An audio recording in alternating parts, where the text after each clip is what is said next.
This is the story of a remarkable man who lived in remarkable times, a remarkable life, a life of remarkable integrity in the face of forces ranged against him.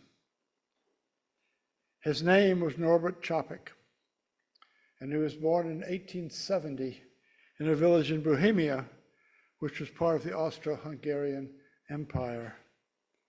He was raised as a Roman Catholic, but he found he could not believe in the doctrines taught in that faith, and so at the age of 18, he became a Baptist and soon started serving as minister, missionary, publicist, and composer of hymns. After serving a congregation in Saxony for 3 years, he moved to Moravia, where he established a new congregation, and in 1901 was elected chair of the Baptist churches in that country. He published religious journals and was assistant editor of a popular literary magazine. During this time, Norbert Capek's religious stance became increasingly liberal, influenced by the social gospel then led by Walter Rauschenbusch, and by his own study of radical Christian social movements in Czech religious history. Incidentally, most of the facts that I'm giving here are found in an essay in the Harvard Square Library series, which I've always found to be a very reliable source for Unitarian and Universalist biography. In 1910, as a young Baptist minister, Capek had a long conversation with Professor Thomas G. Masaryk, who went on later to become the president of Czechoslovakia. And after listening to his views and beliefs, the great liberal thinker and statesman said to him, "You, sir, are a Unitarian." These words were later to prove very true. At the beginning of World War I in 1914, Capek was advised that he was in danger of arrest by Austrian authorities because of his nationalistic and anti-Catholic writings. He decided to move with his family to the United States. In 1915, he was tried for heresy by a Baptist court, but was acquitted and could return to parish ministry as pastor of the first Slovak Baptist church in Newark, New Jersey. He also organized an alliance with several Slovak associations in New Jersey and was active in the movement for Czechoslovak independence. And one result of World War I, if you know your history, was that Czechoslovakia became independent, and many Czechs decided to leave the Roman Catholic Church. Capek and his wife Maya decided to sell their New Jersey house and move back to Czechoslovakia to participate in its religious renewal. Yet their departure was delayed by snags in the sale of the house. And for a time they had to rent an apartment in East Orange, New Jersey. Anybody ever been to East Orange, New Jersey? Yes, good. While living there, they encouraged their 3 school-aged children to try out various church Sunday schools and report back to their parents on the lessons. The one they finally found which pleased them was the First Unitarian Church of Worcester in Orange. After the children had attended several times, Norbert and Maya also visited the church and found there, quote, not only clear heads, but warm hearts too. Good. They signed the membership book in January 1921. When the local Unitarian minister learned of Dr. Capek's background and his intent to return to Czechoslovakia, he arranged for him to meet the president of the American Unitarian Association, Dr. Samuel A. Elliott. By May, Capek had a commitment from the AUA to support his work in Czechoslovakia. He bid farewell to the church in Orange on June 5th, and he and Maya departed for Europe June 30th.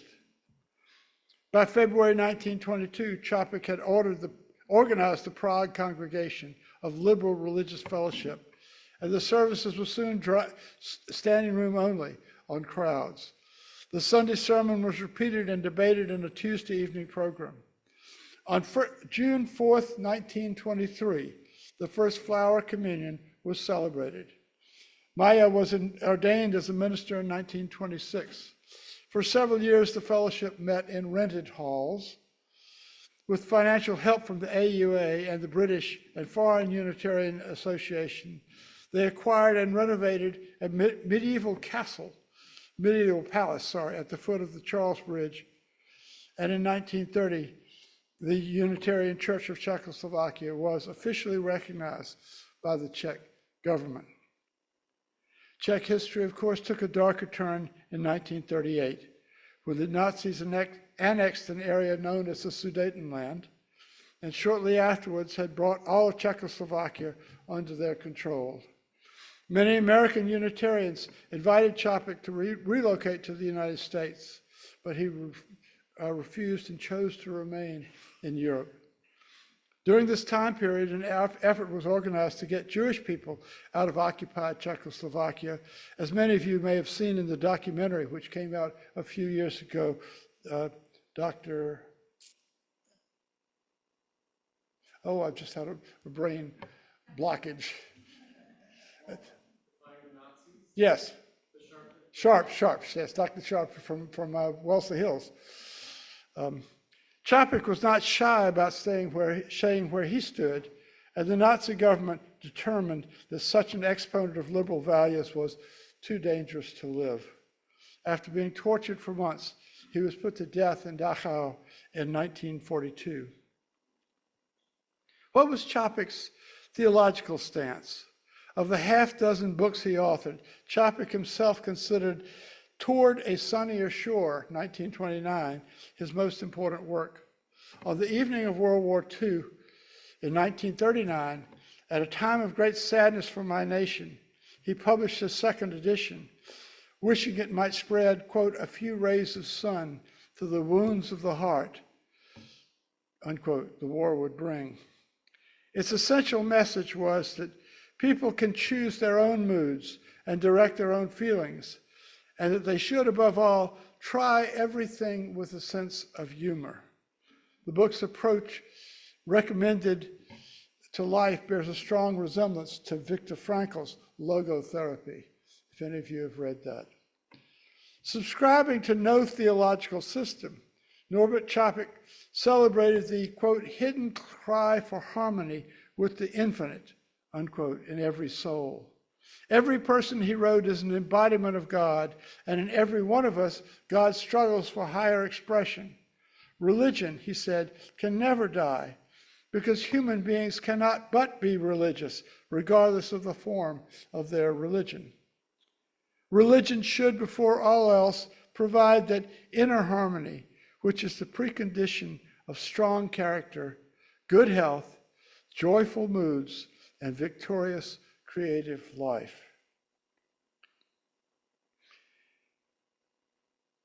It is my ideal, he wrote, that Unitarian religion in our country should mean a higher culture, new attitude toward life, and practically a new race. In short, Unitarian religion should mean the next advanced cultural level of certain people. The church's task, he felt, must be to place truth above any tradition, spirit above any scripture, freedom above authority, and progress above all reaction. Let me give you those comparisons again. The church's task must be to place truth above any tradition, spirit above any scripture, freedom above authority, and progress above all reaction. As for an afterlife, Capek felt that, quote, if death were the end of everything, then life would be the stupidest of all comedies and would lack all meaning or purpose. How could Providence abandon and betray us when our lips have barely touched the rim of the cup of life? See how that fits with any of your ideas about afterlife. I don't know about you, but I hear strong echoes of Emerson in these words. I think that Capek had imbibed at the fountain of transcendentalism. He would have agreed with Emerson, the flowers in your hand make no reference to former flowers or better ones. They are for what they are. They exist with God today. There's no time to them. There's simply the rose. It is perfect in every moment of its existence. Norbert Capek was a remarkable man, a man for all seasons, a man fully devoted to this faith, to which he gave, as Lincoln said, the last full measure of devotion. And he lived his life fully to its bitter end. I'll close the service in a few minutes with his benediction. In the meantime, let's have a little contemplative music and digest what you've heard so far.